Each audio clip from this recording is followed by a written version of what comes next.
গল্পের নাম শর্টকাটে ধনী। গোপালের বুদ্ধি প্রখর, এক বাক্যে সকলে তা স্বীকার করত।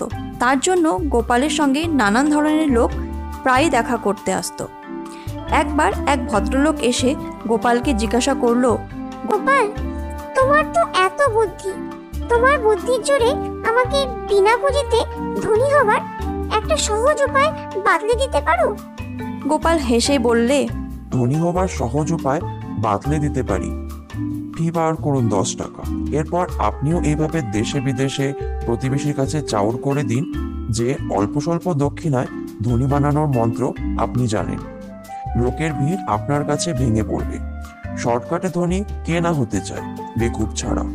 আপনি সকলের কাছ থেকে এইভাবে ধনী বানানোর ফর্মুলা বাতলে দেওয়ার প্রতিশ্রুতি দিয়ে যদি 10টা করে টাকা আদায় করতে পারেন, তাহলে আপনি বিনা পুঁজিতে অতি সহজেই ধনী হয়ে যাবেন। ধনী হবার এমন সহজ উপায় আপনি আর পাবেন না। বিশ্বাস না হয় পরীক্ষা করেই দেখুন না, মিথ্যে বলছি কি সত্যি বলছি। এই বলে গোপাল মুচকি মুচকি হাসতে লাগলো।